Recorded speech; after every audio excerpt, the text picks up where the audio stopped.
Écoutez, c'est une belle journée aujourd'hui. J'ai déposé ce matin le projet de loi 1094 pour proclamer le mois d'octobre comme le mois du patrimoine hispanique. Alors, c'est un projet de loi qui vient reconnaître la communauté hispanique et qui vient tout simplement faire en sorte que le mois d'octobre puisse être le mois de la communauté.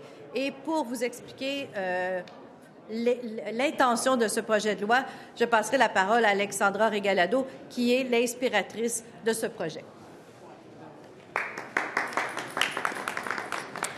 Bonjour.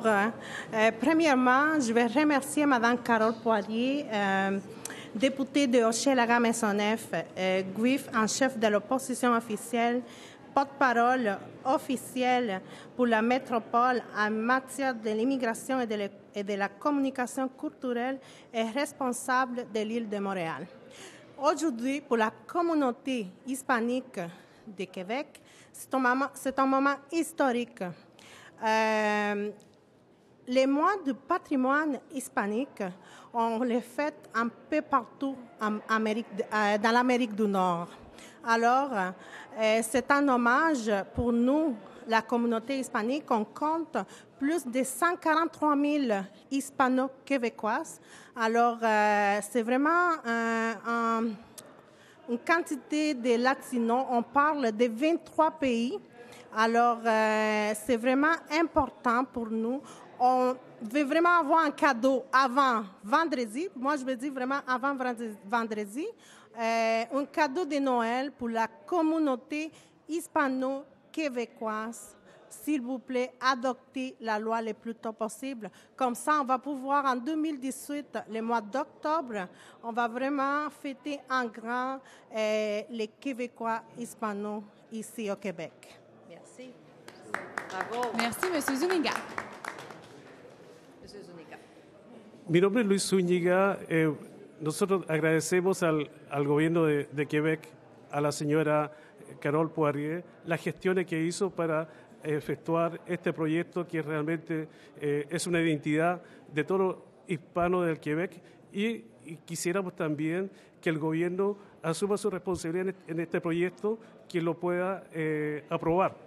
Alors, je vous remercie à tous les peuples québécois et même Mme Poirier d'avoir travaillé dans ce projet très important pour l'hispano de Québec et pour notre identité. Merci beaucoup.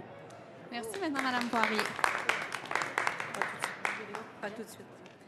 Alors, j'aimerais vous dire dans un premier temps que le Québec a toujours été a toujours eu un lien privilégié et spécial avec les Latino-Américains. C'est pas étranger que la communauté est 2 fois plus importante au Québec que dans le reste du Canada. Les Latino-Américains constituent le 2e groupe ethno-linguistique issu de l'immigration. Et dans les dernières 10 années, c'est 17% des immigrants qui provenaient d'un pays d'Amérique latine.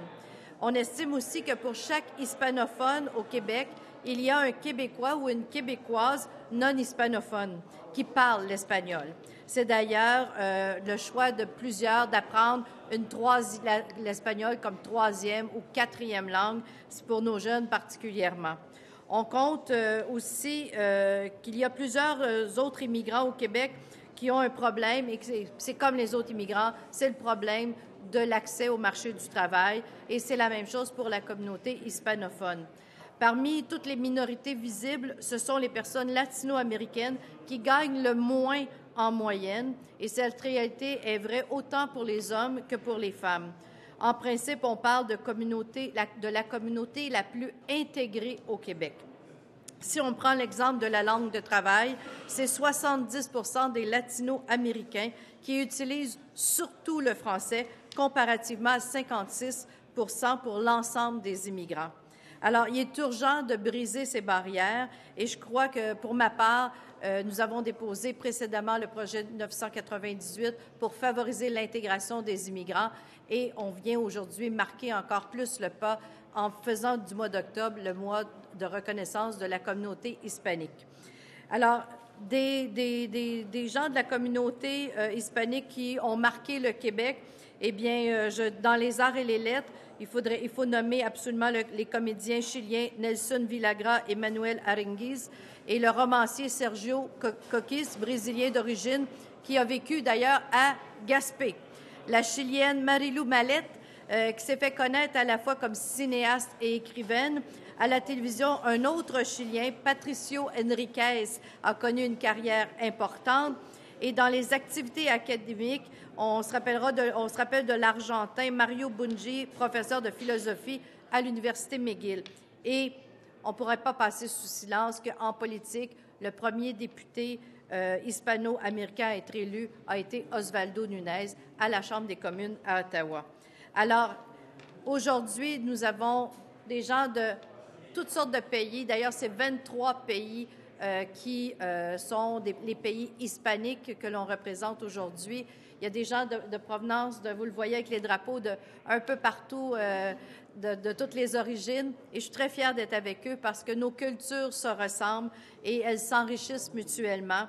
Alors, je suis fière d'avoir déposé ce projet de loi qui est ma façon à moi de dire à la communauté hispanique qui a beaucoup donné aux Québécois et aux Québécoises depuis les 50 dernières années, que vous êtes et que vous serez plus que jamais une partie prenante de ce que le Québec d'aujourd'hui et de demain a de meilleur. Merci.